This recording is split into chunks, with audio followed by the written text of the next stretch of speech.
ओम शांति।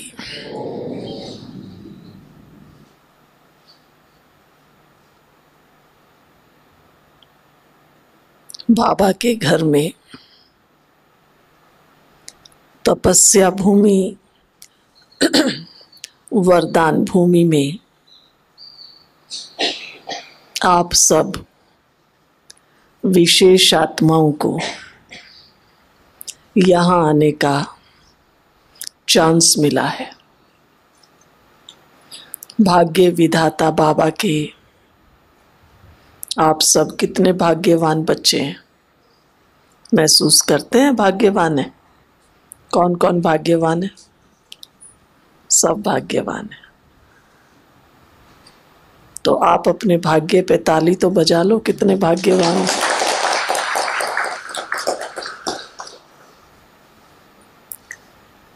बाबा हमारा बाप भी है, सत्य टीचर भी है और सतगुरु भी है। जो पढ़ाई में रुचि लेते हैं उनका मन उस समय क्या होता है? वो सोचते हैं हम टीचर के करीब बैठें। ज़्यादा समझ में आता है ऐसा? क्या होता है जब टीचर के पास होते हैं तो एकाग्रता बनी रहती है। इसलिए सोचते हैं पहली बात तो टीचर के पास बैठे। दूसरी बात, सब्जेक्ट जो है वो भी अच्छी तरह से समझ में आ जाए। वो बहन तो सब्जेक्ट अनाउंस करके शायद चली गई। एक सब्जेक्ट नहीं, आपके कितने सब्जेक्ट, वो विषय कितने सुना के गई?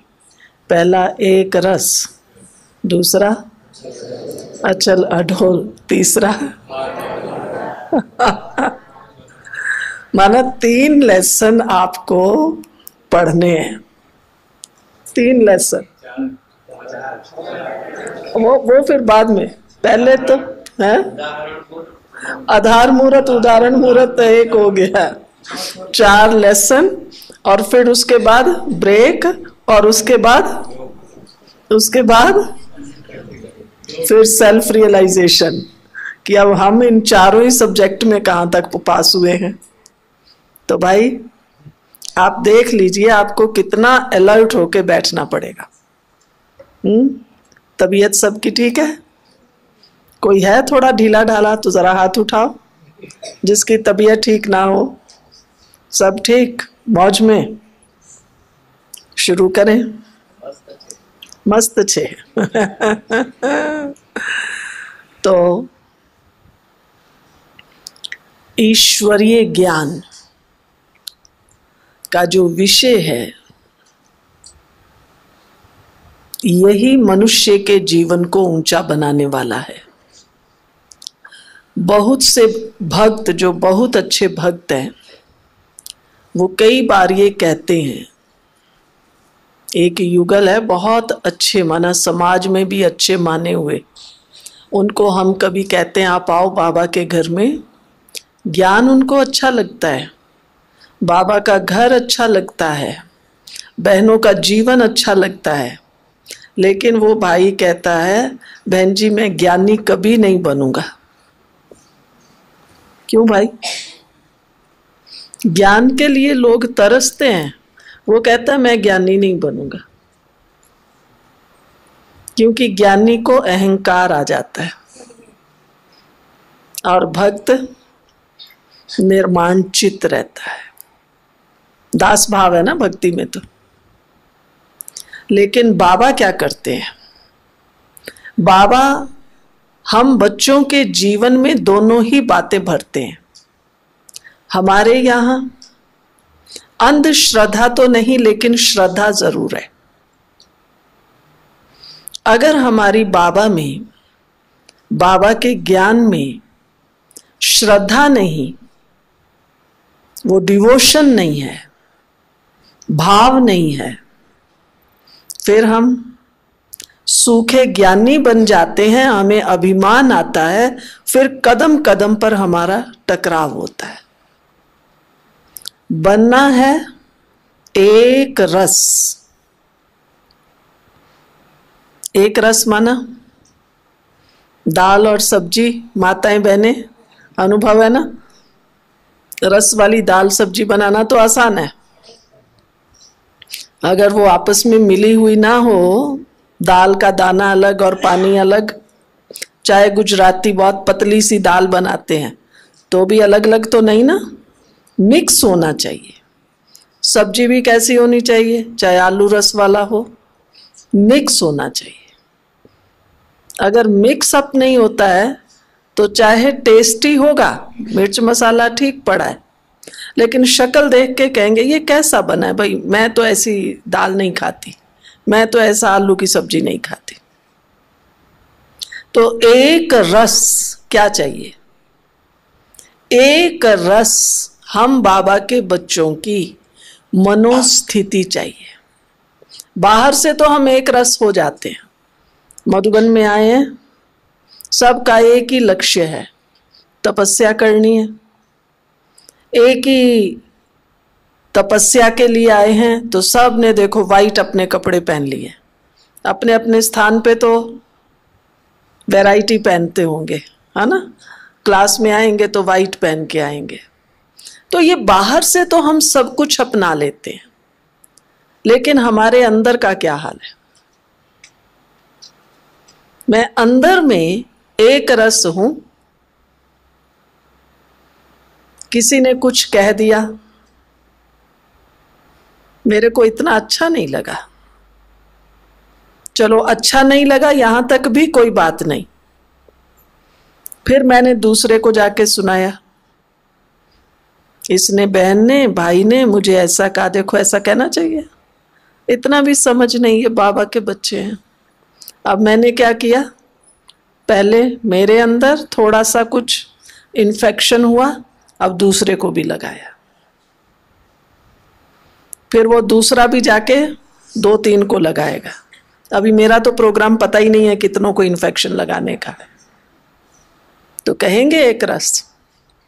तो इसमें एक रस नहीं बनना है, किसमें, अपसेट होने में। फटाफट एक को थोड़ी कोई फीलिंग आई, वो 2-4 को सुना के अपने जैसा ही बना लेते हैं। हम बाबा के बच्चे हैं, बाबा के घर में आए हैं, क्यों आए हैं, क्यों आए हैं, पूछो अपने आप से, हम क्यों आए हैं, बाबा के बने हैं, क्यों बने हैं। वास्तव में आज की बाबा की मुरली ये सारी क्लास का जवाब है। बाबा ने कितनी बार पूछा, बच्चे मैं आया हूं किस लिए, तुम्हें पढ़ाई पढ़ाता हूं किस लिए, पढ़ाई के द्वारा मनुष्य से देवता बनाता हूं, राजाई देता हूं। प्राप्ति हमारी देखो कितनी ऊंची है। किसी से भी पूछेंगे आप ज्ञान और योग क्यों सीखते हैं, बहन जी क्यों सीखते हैं, क्यों सीखते हैं, मनुष्य से देवता बनने के लिए। और मेरे मन का क्या हाल चाल है, वो सदा ही हलचल में है। तो ना तो कोई डिफेक्ट हो, डिफेक्ट कौन कौन से हैं हमारे में, एक दूसरे को देखना, ये क्या कर रहा है, वो क्या कर रहा है, उसने कैसा पहना है, उसने कैसा पहना है, उसने क्या खाया, मैंने क्या खाया, उसको क्या मिला, मुझे क्या मिला, उसको कितना मान शान है, मुझे कितना है। तो पहला डिफेक्ट, एक दूसरे को देखना। अब जब मेरा मन और बुद्धि सारा दिन इसी में लगा रहता है तो मेरी मनोस्थिति कैसी होगी, प्रसन्न रह सकेंगे, बाबा याद आएगा, फिर कहेंगे बाबा याद तो करना चाहते हैं पर मैं क्या करूं, ये जो मेरा साथी है ना ये है ही ऐसा, मेरे को डिस्टर्ब करता रहता है। तो पहला डिफेक्ट है हम एक दूसरे को देखते हैं। और बाबा कहते हैं बच्चे ये राजस्व अश्वमेध यज्ञ है, कहता है ना बाबा, अश्वमेध यज्ञ के हम अश्व हैं। अश्व माना घोड़ा। और घोड़े को जब मैदान में लाया जाता है, चाहे तांगे के आगे लगाया जाता है, तो आपने देखा होगा घोड़े की आंखों पे वो ब्लिंकर बांध देते ताकि वो इधर उधर ना देख सके, सीधा देखे।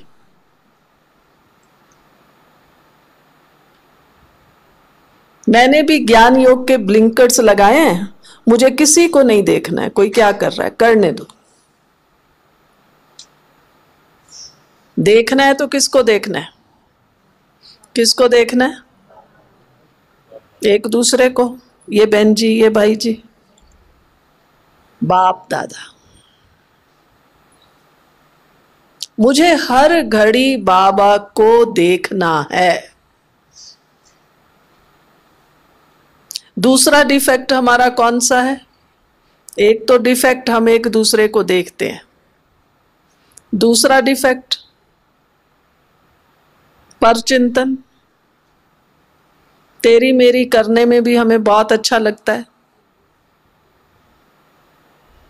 चुगली और चबेना, मुंह लागे तो छूटे नहीं। टाइम पास मूंगफली सिंग दाना खाने लग जाओ तो फिर थोड़ा थोड़ा थोड़ा थोड़ा थोड़ा थोड़ा खाते ही रहते हैं, छूटता नहीं। फिर कहते हैं अरे बाबा छोड़ो, ये तो बातें सुनने का। हम सुनते हैं बातें किसी की या नहीं? फालतू बातें करते हैं या नहीं करते हैं? क्या विचार है आप सबका? मुक्त हैं या करते हैं? कोई जवाब नहीं। सारी क्लास के सो गए? बताइए। मोटे रूप से तो हमारा ध्यान रहता है कि मुझे इधर उधर की बातें नहीं करनी है, तेरी मेरी नहीं करनी है, भाई बहनों की बातें नहीं करनी है। लेकिन आजकल हम सबको बीमारी कौन सी है? अकेले बैठे भी बातें करते रहते हैं सारा टाइम। मोबाइल। यहां से उठेंगे, निकलते ही बाहर मोबाइल खुलेगा।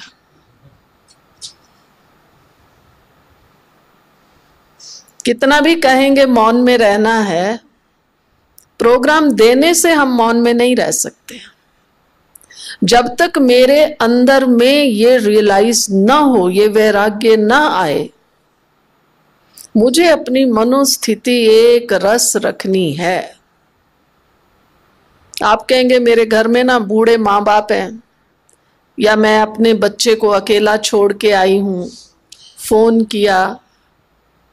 अब आपने जिससे बात की उसने समाचार दिया कि अपने पड़ोस का वो घर है ना, रात को उसमें चोरी हो गई, या आग लग गई, या किसी को हार्ट अटैक हुआ। फिर आपका मन कैसा हो जाएगा? फिर मन कैसा हो जाएगा? एक रस रहेगा? तो हम अपने आप को फालतू व्यर्थ के चिंतन से मुक्त करें। ये चिंता, मेरा बच्चा पता नहीं ठीक है या नहीं, तो आप छोड़ के क्यों आए थे? साथ लेके आते। मजबूरी थी तो आप ना आते। और किसी के तो बच्चे ठीक हैं तो भी यहां चिंता कर रहे हैं। और बच्चे क्या कहते हैं? आप बच्चों को जरा फोन करके कहिए मुझे तेरी चिंता हो रही है, तूने खाना खाया या नहीं खाया, नींद ठीक की या नहीं की, दुकान में बिजनेस में गया या नहीं गया। वो आपको क्या जवाब देता है? कहते हैं आप जहां गए हैं ना वहां अपना मन लगा के रहिए, आप हमारी चिंता मत कीजिए। आप हमारी चिंता मत कीजिए, हम सब कुछ ठीक कर रहे हैं, बहुत अच्छा कर रहे हैं। तो जिनकी हम चिंता कर रहे हैं उनको हमारी आवश्यकता नहीं है ना। महसूस करो, मैं अपने जिन बहू बेटे बेटी पोता दोता की मैं चिंता कर रही हूं।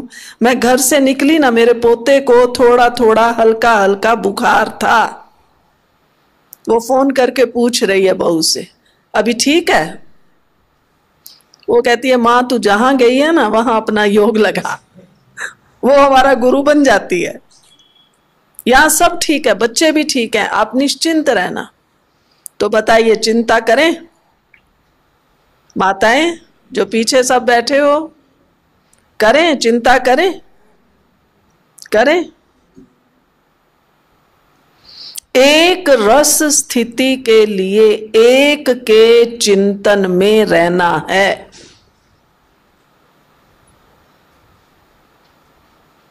किसी का चिंतन नहीं करना है।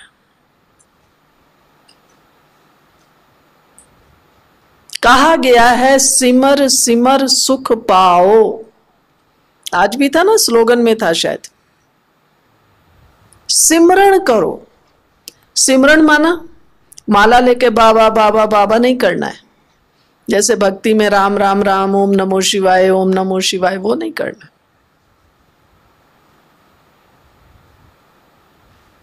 एक एक पल बाबा का गुण गाएं। अब आप यहां आए हैं ना, वरदाता की भूमि पर आए हैं, आप कितना शुक्रिया अदा कर सकते हैं उसका। बाबा कहां मैं? बाबा आपने मुझे स्वीकार किया, ये मेरा भाग्य है। हम थे, इस काबिल थे हम, और बाबा ने हमें नीचे से उठा के कहां लाके बिठा दिया। बाबा आपका बहुत बहुत शुक्रिया। ये है हमारा सिमरण। पल पल हर बात के लिए शुक्रिया अदा करो। तो हमारे जो डिफेक्ट हैं, एक दूसरे की बात करना, एक दूसरे को देखना, एक दूसरे की सुनना, ये डिफेक्ट हमारे खत्म होते जाएंगे। और कौन सा डिफेक्ट है? मोटा मोटी यूं तो बहुत से डिफेक्ट हैं डिफेक्ट या नहीं है? आप कहेंगे बहन जी आप तो हमारे डिफेक्ट ही बता रहे हो, हमारे में नहीं है। हाँ, लेकिन एक रस अवस्था के लिए ये विघन है हमारे। सबसे बड़ा विघन है हमारा बोल। हम इतना बोलते हैं जो बात नहीं पूछो। बोलते हैं या नहीं बोलते हैं? यहां से उठकर भी बाहर जाएंगे ना, अब आपको ब्रेक मिलेगा, उस ब्रेक में भी बातें करेंगे, भले ज्ञान की करेंगे। आज का जो क्लास था ना, बहुत अच्छा था। क्यों ये कहना जरूरी है? क्योंकि हम चुप नहीं रह सकते। वास्तव में अगर मुझे कोई बात क्लास में अच्छी लगी तो मुझे सोचना चाहिए ये बात जो बताई गई थी, ये बात जो शेयर की गई थी, ये इतनी बढ़िया थी। चलो अभी हमें 10 मिनट ब्रेक मिला है, मैं इसका अभ्यास करके देखूं। पढ़ने वाला बच्चा स्कूल में क्या करता है? टीचर ने उसको कोई लेसन पढ़ाया, साइंस का कोई चैप्टर पढ़ाया, कोई फिजिक्स केमिस्ट्री का पढ़ाया, उसकी इक्वेशन बताई, थोड़ी सी ब्रेक मिली, पीरियड चेंज हुआ, वो उसको बार बार पढ़ के रट लेता है कि मुझे ये इक्वेशन याद करनी है, बहुत इंपॉर्टेंट है। और हम क्या करते हैं? केवल बोल के उसको पूरा कर देते हैं। इसलिए भक्ति में एक रस्म है। भक्ति में क्या कहते हैं कि आपको कोई अच्छा अनुभव होता है, कोई साक्षात्कार होता है, कुछ दिखाई दिया अपना इष्ट, तो भाई किसी को बताना नहीं। कहते हैं ना ऐसा, नहीं तो शक्ति चली जाएगी। हम भी यही करते हैं। जो बात मुझे अच्छी लगी 2-4 के साथ शेयर की, बोले, और फिर रात को पूछेंगे कौन सी बात अच्छी थी, फिर वो शिव जी का डमरू डम डम बोले। कहते अरे बातें तो बहुत सी थी, अभी ध्यान में नहीं आ रही है। तो जो जो बात मुझे अच्छी लग रही है, इसको गांठ बांध लो। मैं अपनी प्रोग्रेस का एक प्लान बनाती जाऊं, मुझे ये करना है। वर्तमान समय जो हमारा पुरुषार्थ का समय है, आगे बाबा हमें कहते रहे बच्चे मौन में रहो। अव्यक्त बाबा ने भी बहुत बार कहा बच्चे मौन में रहने का प्लान बनाओ, 2 दिन भी रहो, 1 महीना मौन में रहो, बहुत अच्छे अच्छे अनुभव हो सकते हैं। लेकिन वर्तमान समय जो पूरे विश्व भर की परिस्थितियां हैं, अब वो समय गया कि हम मौन में रहें। तो कहेंगे क्या करें बहन जी, आप तो कह रहे हो कम बोलो। अब समय है नेक्स्ट स्टेप। नेक्स्ट स्टेप है मन का मौन रखें।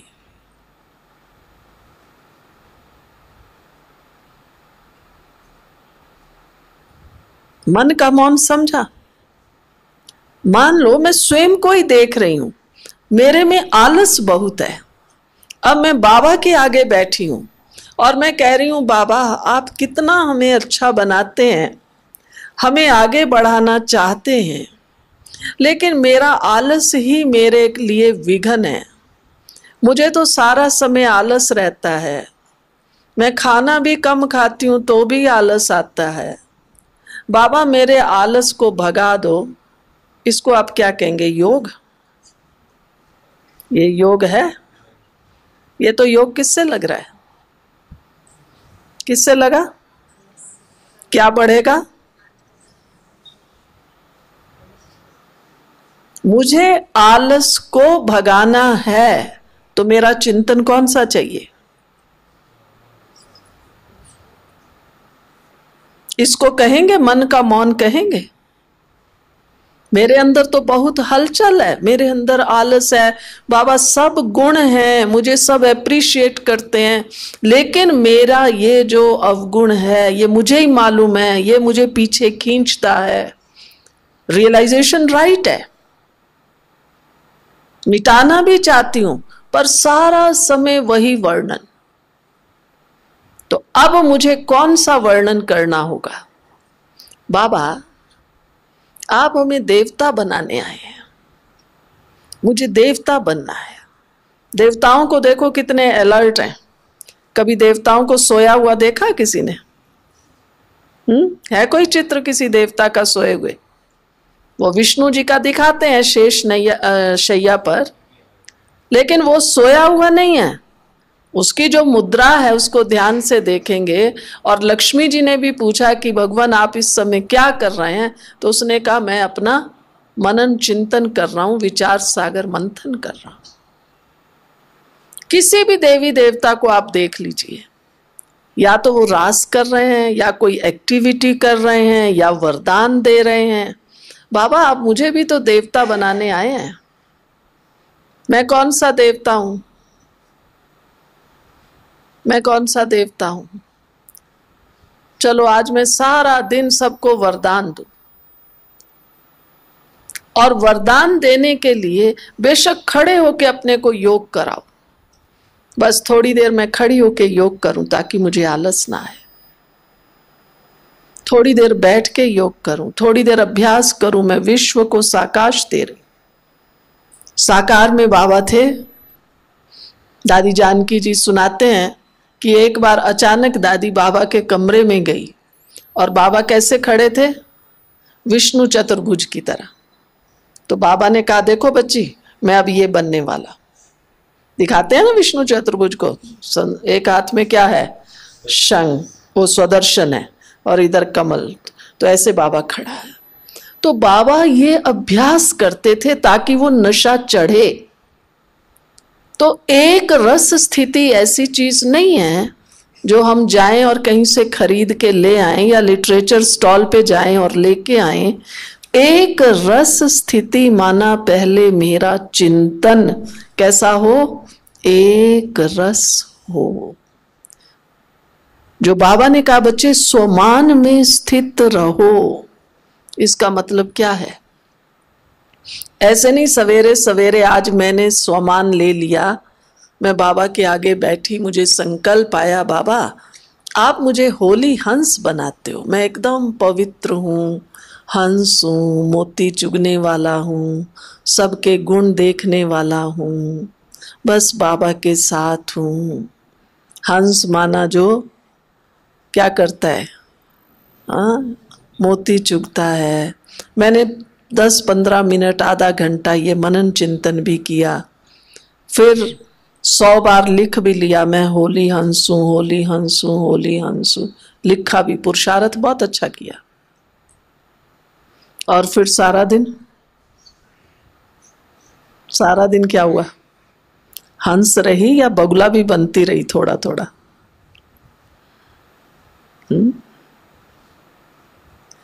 तो मेरी जो सोच है, मेरा जो चिंतन है, वो एक रस एकाग्र हो। एकाग्रता का अर्थ ये नहीं मैं योग में बैठी हूं, ये मेरा मन एकाग्र है, बस ये नहीं है। मेरे संकल्पों की एकाग्रता हो। सारा दिन कर्म करें, चाहे घर गृहस्थी में, 2 दिन से बाबा की मुरली में देखेंगे, आज भी बाबा ने कहा बच्चे भले घर गृहस्थी में रहो, अपना काम धंधा करो, लेकिन नष्टो मोहा तो बनना पड़ेगा ना। तो एक रस माना जिसको कोई आकर्षण नहीं। मोह माना केवल बाल बच्चों से नहीं है। मनुष्य के लिए आकर्षण है तो वो मोह कहलाता है। वही आकर्षण वस्तुओं के लिए है तो लोभ कहलाता है। वही आकर्षण वैभव के लिए है तो वो हमारा अभिमान बन जाता है। मेरी गाड़ी देखो कितनी बढ़िया, 4 व्हीलर, लेटेस्ट ब्रांड, वैभव है ना। आप देखेंगे जित सारे विकार इस मोह की उपज है। इसलिए गीता में भी कहा है अर्जुन नष्टो मोहा समृति लब्धा। 18 अध्याय भगवान को मोह नष्ट करने के लिए सुनाने पड़े। और अगर आप उन अध्याय जो गीता के हैं उनको बांट लीजिए, पहले अध्याय में है ही सोल रियलाइजेशन, आत्मा का। दादी जानकी हमारी कितना कहती है, मैं कौन, दूसरा मेरा कौन। और हम भाई बहन हंस देते हैं क्योंकि अब हमें पक्का हो गया है कि दादी यही कहेगी मैं कौन मेरा कौन। यहां तक कि अगर कोई अज्ञानी भी आ जाए और वो हमारे मंच पर आकर ये कहे कि दुनिया का सबसे बड़ा प्रश्न ही ये है जिसको आज तक कोई हल नहीं कर सका कि मैं कौन हूं, जो फिलोसफर हैं वो कहते हैं ये, तो भी हम हंस देंगे कि देखो इनको यही नहीं पता मैं कौन, हमें तो बाबा ने बता दिया मैं कौन। मैं आपको कहूं मैं कौन भाई मुझे बताओ, कहेंगे आत्मा। अब ये मैं कौन, ये केवल मैं जानती हूं, मानती हूं या प्रैक्टिकल में हूं। मैं कौन, मुझे अनुभूति है अनुभूति है मैं कौन। जिनकी आंखें बंद है जरा आंखें तो खोल के बैठो, क्या कहेंगे, अनुभूति है मैं कौन है। बहने अनुभूति है मैं कौन।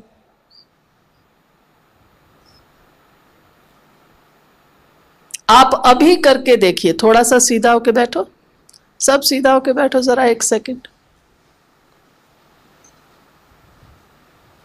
एकदम गहराई से अपने मन से पूछो। ये नहीं कहना मैं शुद्ध आत्मा हूं, वो तो हमें पता है, इंफॉर्मेशन, सूचना। अपने आप से पूछो मैं कौन।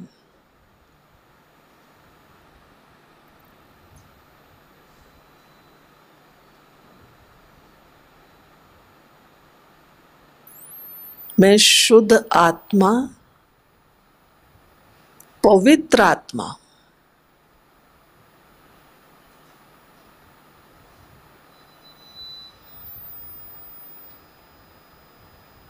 अब चेक करो कितनी शुद्ध, एकदम शुद्ध।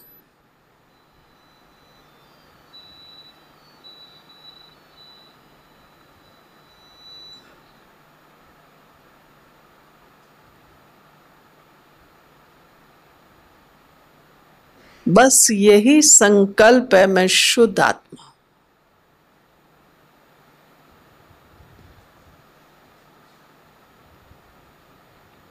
और वो शुद्धता, पवित्रता के वाइब्रेशंस चारों ओर फैल रहे हैं।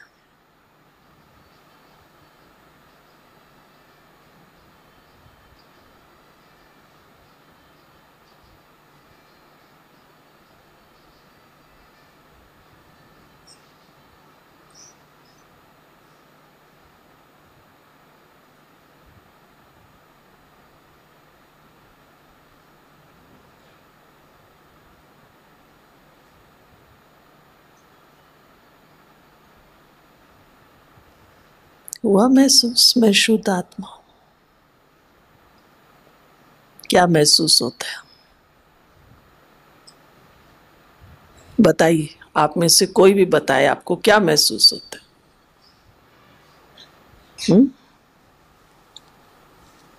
आप कहेंगे आगे भी ऐसे ही कहते थे मैं शुद्ध आत्मा हूं, अभी भी ऐसे ही कहा। बहन जी क्या फर्क है? बहुत फर्क है। अभी हमें समझ नहीं आ रहा क्योंकि अभी तक हमारे अंदर देह अभिमान, देह भान है। ये देह, बाबा ने आज जो कहा ना, इससे डिटैच हो जाओ। देह सहित देह के सर्व संबंध भूल। शुरुआत कहां से चाहिए? देह को भूलने की। ये हमें भूल ही नहीं रहा है, सूक्ष्म में भी देह। और जब मुझे ये थोड़ा सा अनुभव होने लग जाएगा मैं आत्मा हूं, अभी आप जितनी देर सुन रहे हैं ना, कोशिश कीजिए मैं आत्मा हूं, तो आपके अंदर एक नई एनर्जी आ जाएगी। गारंटी है, आपका आलस भाग जाएगा, आपकी आंख बंद हो नहीं सकती।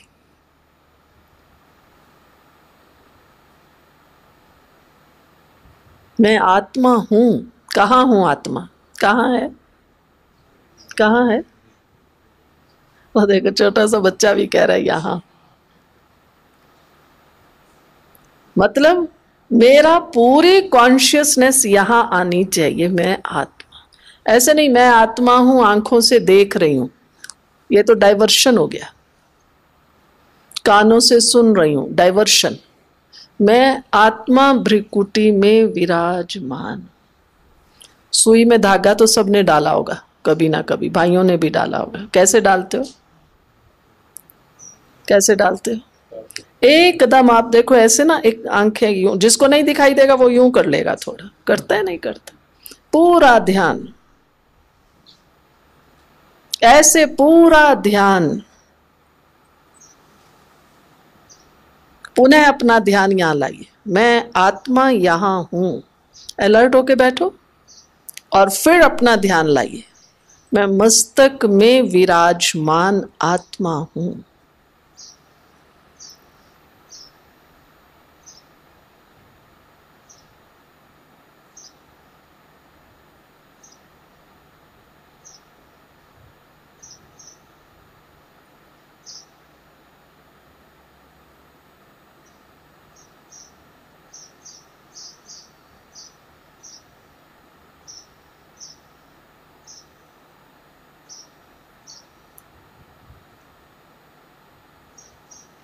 इस तरह से बार बार अपने मन को एक संकल्प में एकाग्र करना, ये है मन का मौन। मन के मौन की बात थी ना। जब मेरा मन का मौन है तो मेरा मन ही नहीं होगा मैं यहां से कुछ बोलूं। वही बोलेंगे जिसकी बहुत जरूरत है, नहीं तो इशारे से ही काम चल जाएगा। तो अब समय वो नहीं है कि चलो हम हफ्ते में 1 दिन मौन रखेंगे, 4 दिन मौन रखेंगे। अब वक्त की पुकार ये है। विशेष तपस्या करने आए हैं ना आप सब मधुबन में।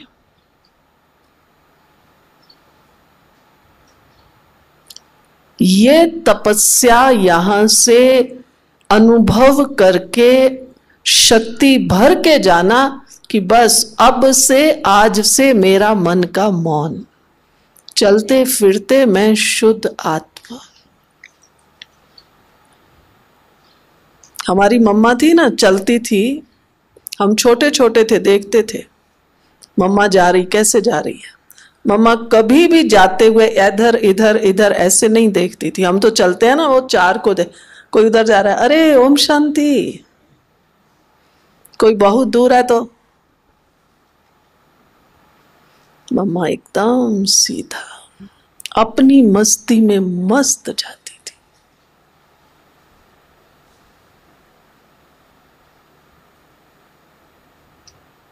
तो हमें भी अभी अपनी ज्ञान की मस्ती में मस्त रहना है।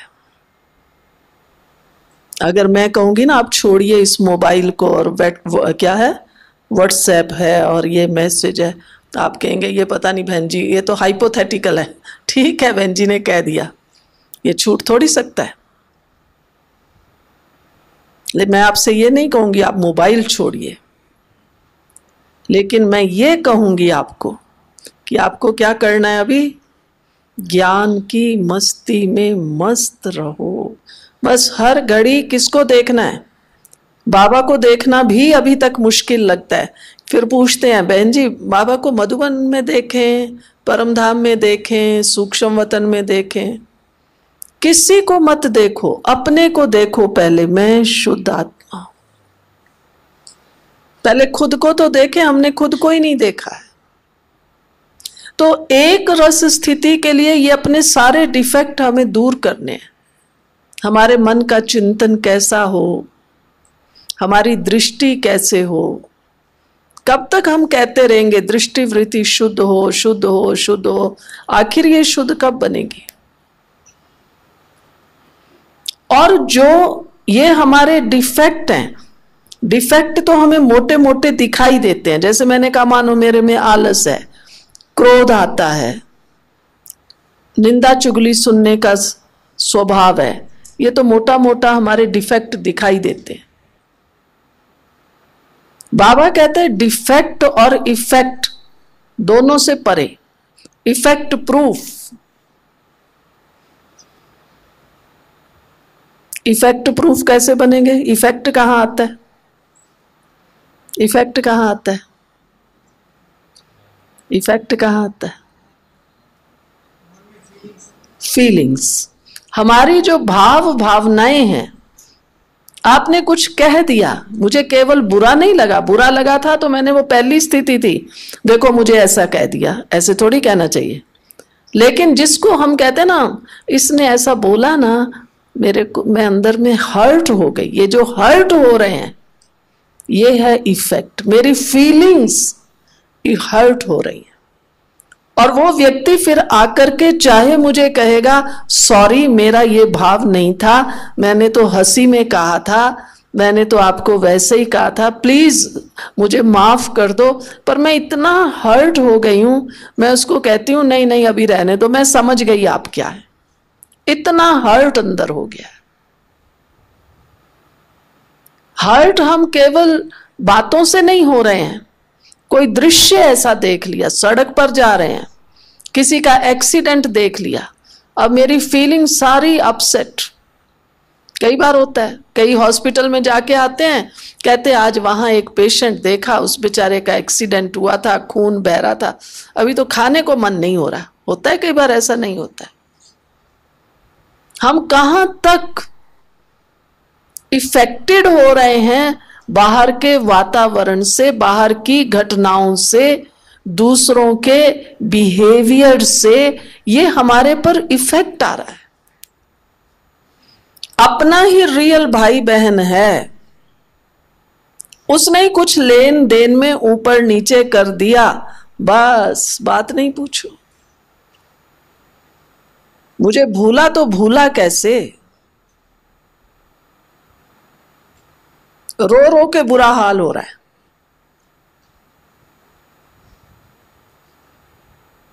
और वो केवल टैंक नहीं लगता है उस समय, तो यहां कोई सागर ही बन जाता है, बस रोना ही रोना, रोना ही रोना। आज बाबा ने मुरली में कहा कोई शरीर भी छोड़ दे तो क्या करना चाहिए? शिव बाबा को दुख होगा? बाबा ने पूछा दुख होगा? है क्या कहा बाबा ने? नहीं होगा बाबा को दुख, बाप है हमारा। क्या कहा, जवाब क्या दिया? बाबा ने कहा बाबा तो बहुत खुश होगा। क्यों? उसका रीजन दिया है? मेरे पास आ गया इसलिए खुश होगा। बड़ा स्वार्थी है भगवान भी। बताओ, जिसने मुरली ध्यान से सुनी है। राइट। बाबा ने कहा बच्चे अच्छा हुआ पुराना छी छी शरीर छोड़ा, अब उसको नया मिलेगा, हिसाब किताब चुकत हुआ। अफसोस करने की बात नहीं है। और हमारा क्या हाल होगा? हम कहां खड़े हैं, अपने को देखें। ये इफेक्ट है ना, ये इफेक्ट है। क्योंकि किसी के यहां कुछ हो जाता है तो अलग बात है, लेकिन अपने पास से कुछ हो जाए, जिसे बाबा कहता अम्मा मरे तो हलवा खाऊं, बीवी मरे तो हलवा खाऊं, शक्ल ही उतर जाती है। होता है ऐसा? नहीं होता। मैं कहां खड़ी हूं, मैं कितने पानी में हूं, मैं इफेक्ट प्रूफ हूं। बिजनेस ऊपर नीचे हो गया। हमारे वहां एक दिन एक माता आई, उससे मैंने पूछा आप 2 दिन नहीं आए, क्यों नहीं आए? दीदी क्या बताऊं। मैंने कहा भी जो बात है बता दो। क्या बताऊं क्या? तो कहती है बेटा देखो बताता नहीं है, और अभी इसने इतने का घाटा खा लिया, दोस्त के संग में आ गया। मैंने कहा घाटा उसको पड़ा और शक्ल आपकी उतर रही है। मेरा तो बीपी हाई हो गया। मैंने कहा तेरा बीपी क्यों हाई हुआ है? आप देखिए, ये सब बातें आएंगी।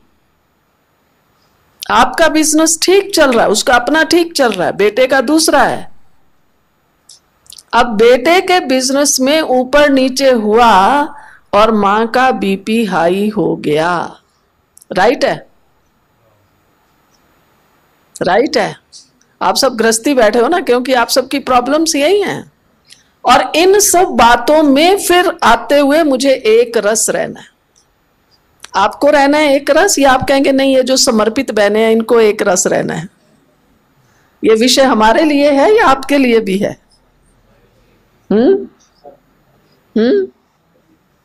है आपके लिए या नहीं है? सोच लो।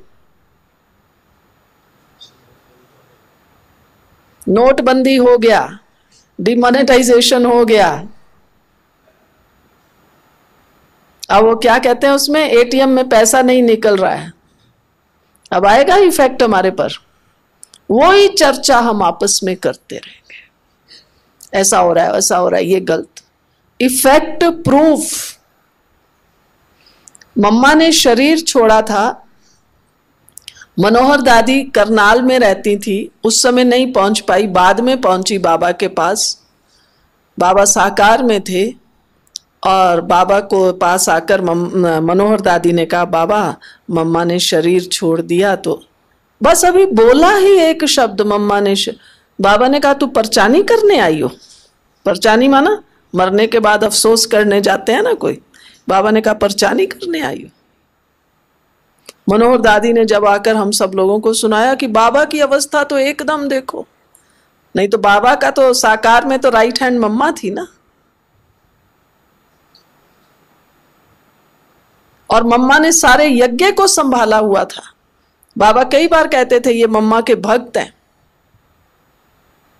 क्योंकि उस समय तो सब मम्मा के क्लोज बहुत थे। बाबा से फिर भी थोड़ा लगता था, लेकिन मम्मा के तो एकदम क्लोज थे। और ये दादियां तो मम्मा के साथ पली थी। और मनोहर दादी ने आके सुनाया बाबा तो एकदम ऐसा अवस्था में ऊपर चढ़ा हुआ। बाबा ने कहा तुम परचानी करने आई हो? माना शब्द मुंह पर लाना तो मेरी अवस्था एक रस नहीं है। तो इफेक्ट प्रूफ और डिफेक्ट प्रूफ बनेंगे, तब हमारी स्थिति एक रस बन सकती है। लेकिन केवल सुनना नहीं भाई। आजकल ये भी एक फैशन हो गया है। कौन सा? क्या है? सुनना। कहेंगे दीदी फलाने का क्लास नहीं हुआ, सूर्य का क्लास नहीं हुआ, आत्म का नहीं हुआ, फलाने का नहीं। सुन रहे हैं, जिन जिन को भी हम जानते हैं हम सोचते हैं फलाने का हो, फलाने का हो। लेकिन मैं जितना सुन रही हूं, कौन सुना रहा है कौन नहीं सुना रहा, कौन आया कौन नहीं आया, मेरी स्थिति कहां है। तो कौन सा प्रोग्राम है, खाली सुनना है या करना है? हाँ, पीछे वाले सोचते हैं हम तो डिटैच होके सिर्फ देख रहे हैं कौन कौन करेगा। माताएं बहनें, करना है या सुनना है? फिर 3 दिन के बाद अपनी बहन जी को कहेंगे, रोहित भाई को कहेंगे, अरे मधुबन की भट्ठी बहुत अच्छी रही, बहुत क्लासेस अच्छी हुई, थैंक यू भैया, थैंक यू दीदी। ये नहीं करना है। आपको जो बात समझ में आई नहीं आई कोई बात नहीं, छोड़ दीजिए, उसके पीछे माथा मत मारिए। लेकिन जो बात समझ में आई मुझे अभी से करनी है। किस किस का मन निश्चिंत हुआ निश्चिंत? पक्का करो, अभी मैं एकदम निश्चिंत आत्मा हूं। ये भी बाबा का वरदान है ना। फिर निश्चिंत के आगे बाबा हमें कौन सा टाइटल देता है? कौन है निश्चिंत? फिर कौन है? बेगमपुर के बादशाह। एक रस स्थिति में एक तरफ तराजू के 2 पलड़े होते हैं ना, एक तरफ है हमारी धारणा, हमारा चिंतन, और दूसरा पलड़ा है नशा। अगर नशा नहीं होगा तो हमें धारणा नहीं होगी। दोनों का गहरा संबंध है। नशा चाहिए। मैं निश्चिंत बेगमपुर का बादशाह हूं। संडे की मुरली याद करो, अव्यक्त बाबा की मुरली थी। बाबा ने क्या कहा? बाबा ने कहा बस तुम मुझे याद करो, बाकी सारा बोझा मुझे दे दो। किस किस ने कॉन्ट्रैक्ट साइन कर लिया है? ये बाबा ने कॉन्ट्रैक्ट किया, पढ़ लेना दोबारा, नहीं तो ये मुरली। तुम्हारी ड्यूटी बस मुझे याद करना है। इसका मतलब ये नहीं कि बाबा ने बोझा ले लिया, अब मैं तो जाऊं रूम में, चादर ओढ़ी और सो गए।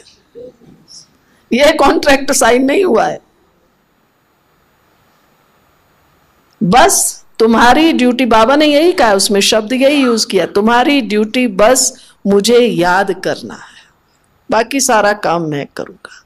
जिसमें बाबा ने कहा किसी को बुलाओ, उसको तो आने में टाइम लगेगा, और मुझे तो 1 सेकंड भी नहीं। बाबा कहा और बाबा सामने। तो एक रस के लिए मुझे नशा फुल चाहिए। मैं एकदम बेगमपुर का बादशाह हूं। मेरा साथी कौन? बाबा। जैसे वो महाभारत में दिखाते हैं ना, अर्जुन का कौन था सारथी? श्री कृष्ण। तो अब जो चलाएगा वो कहां होगा? ऊपर ना। अर्जुन ऊपर बैठा है, कृष्ण नीचे बैठा है। और जब युद्ध में चलेगा तो बोलने का थोड़ी ना टाइम है, तो उसको वो पांव से ही करता है कि इधर घुमा इधर घुमा। जब पूरा महाभारत पूरा हो जाता है, कृष्ण कहता है उतरो तुम नीचे। वो सोचता है नहीं कृष्ण बड़ा है ना, भगवान है, कि नहीं भगवान आप का नहीं। कृष्ण उतर के भी अपना पांव उस रथ के ऊपर रखते हैं और उसको कहते हैं पहले तू उतर। और अर्जुन उतर जाता है और उसके बाद वो रथ क्या होता है? जला हुआ। एकदम उसी समय उसमें जलता हुआ दिखाते हैं। तब अर्जुन को समझ में आता है कि ये रथ तो जल रहा था, भगवान की कृपा से सेफ था और मैं सेफ था, इसलिए भगवान कह रहा था पहले तू उतर। तब भगवान ने अपना पांव हटाया। हमें भी बाबा यही कह रहा है, अपना सारा बोझा मुझे दे दो। फिर क्या होगा? बस तुम मुझे याद करो। तो एक रस, ये तो विषय तो बहुत गहरा है। लेकिन एक रस बनना है, पहले ये लक्ष्य बनाओ। क्या भी हो, अब मेरी स्थिति कौन सी रहेगी? कौन सी रहेगी?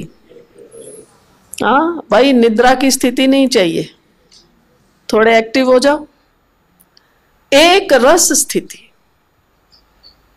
मैं चाहे सेंटर पर गई, एक को दीदी ने टोली दी और मुझे नहीं दी। जो काम मैं कर सकती थी मुझे नहीं दिया, दूसरे को दे दिया।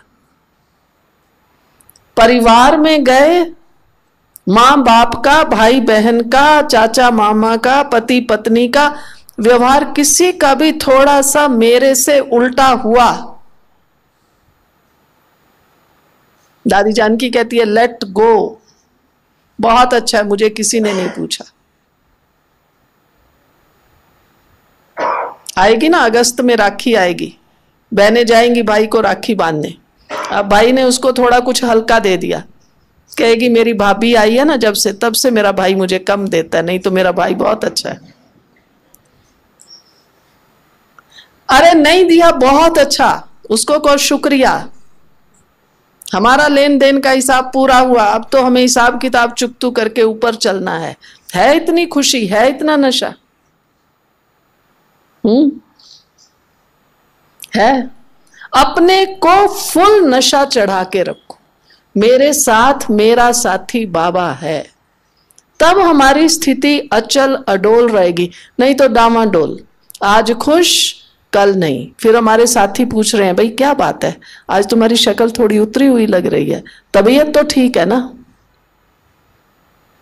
होना ये चाहिए, चाहे तबीयत ठीक नहीं है, देखने वाला कह रहे तुम्हारी तो तबीयत ठीक लग रही है, तुम कहते हो टेम्परेचर है। इतनी खुशी, इतना नशा हो, तब हम अचल अडोल बनेंगे। और तब हम क्या बनेंगे? दूसरों के लिए उदाहरण, एग्जाम्पल पेश करेंगे ना।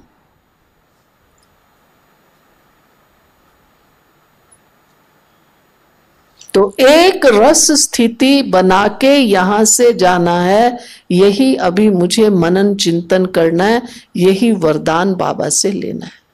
ठीक है, तो अब आपका टाइम हो गया है थोड़ा उठने का, एक ब्रेक। हाँ, फिर भी किसी को कुछ पूछना हो तो आप जब वापिस आएंगे तो आप पूछ सकते हैं, फिर आगे का करेंगे। अभी 1 सेकंड बाबा की याद में बैठो, अलर्ट होके बैठो, 1-1 सेकंड अलर्ट, अपना 1-1 सेकंड सफल करो।